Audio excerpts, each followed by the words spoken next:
उफ,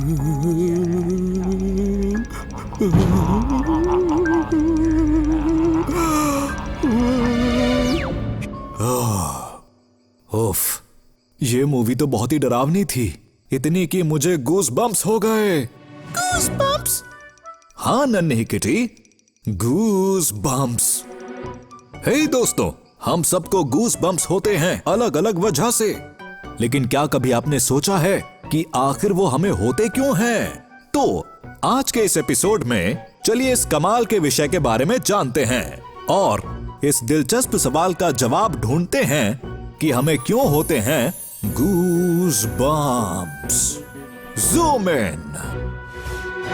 goose bumps, जिन्हें आमतौर पर गूस फ्लैश भी कहते हैं, आपकी स्किन पर बाल के बेस पर बहुत छोटे छोटे बम्प्स होते हैं जो इनवॉलंटरीली निकल आते हैं, जिसके पीछे कई सारे कारण होते हैं, जैसे अचानक ठंडी हवा का चलना, कोई डरावनी मूवी देखना, एडवेंचर स्पोर्ट्स खेलना वगैरह। मुझे पता है आप क्या सोच रहे हैं, लेकिन आखिर इन्हें ये क्यों कहा जाता है, यानी कि गूस बम्प्स?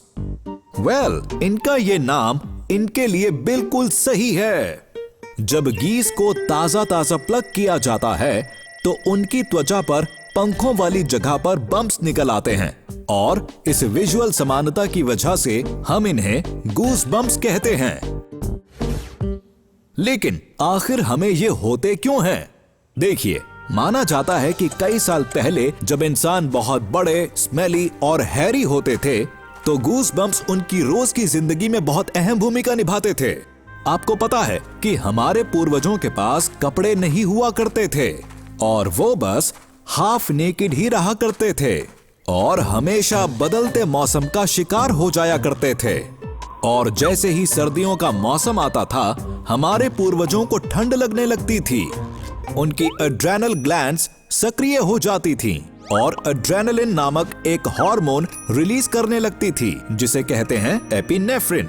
ये हार्मोन इरेक्टर पाइलाई नामक एक छोटी सी मसल्स जो कि हेयर फॉलिकल से जुड़ी होती है को टेंस अप और श्रिंक कर देता, जिससे बाल सीधे खड़े हो जाते और बाल के पास की छोटी सी त्वचा फ्लेक्सिंग मांसपेशी की तरह बाहर आ जाती, जिसका नतीजा होता है गूस बम्प्स। इन बालों की वजह से हवा को ट्रैप करने में मदद मिलती, जिससे शरीर की गर्मी बाहर नहीं निकलती और हमारे पूर्वज बेहतर, आरामदायक और ज्यादा गर्म महसूस करते। इतना ही नहीं, गूस बम्प्स का होना एक अपने आप होने वाली प्रक्रिया है जिसे हम रिफ्लेक्स कहते हैं। ये एक एक्शन है जिसे हमारा शरीर अपने आप करता है और हम इसके बारे में सोचते तक नहीं हैं। इस विशेष रिफ्लेक्स को पाइलोमोटर रिफ्लेक्स कहते हैं और ये आमतौर पर फ्लाइट या फाइट के समय सक्रिय हो जाता है। तो जब भी हमारे पूर्वजों का सामना किसी खतरनाक जानवर से होता है तो उनमें एड्रेनलिन बनने लगता है और उनके बाल खड़े हो जाते हैं ताकि वो अपने दुश्मनों को डराने के लिए ज्यादा बड़े दिख सकें। इस फिनोमिनन को हम अब भी अपनी पालतू बिल्ली या कुत्ते में देख सकते हैं। आपने जरूर देखा होगा, जब वो खतरा महसूस करते हैं या डरते हैं तो उनके बाल एक तरफ से खड़े हो जाते हैं। तो अब आप जानते हैं कि गूस बम्प्स क्यों होते हैं। कंग्रेचुलेशंस माय डियर फ्रेंड्स कि आपने आज कुछ नया सीखा है। Trivia time. क्या आपको पता है गूस बम्प्स का मेडिकल नाम होता है क्यूटस एंसेराइना, पाइलो इरेक्शन और हॉरिपिलेशन। साथ ही कुछ लोगों को गूस बम्प्स होते हैं संगीत सुनते हुए भी। हाँ, एक शोध से पता चला कि वो लोग जो तरह तरह का संगीत सुनने का शौक रखते हैं और नए अनुभवों के लिए तैयार रहते हैं, उन्हें लिसनिंग से गूस बम्प्स और चिल्स होने की संभावना ज्यादा होती है। इसलिए अपने हेडफोन्स पहनो और तैयार हो जाओ मजेदार राइड के लिए।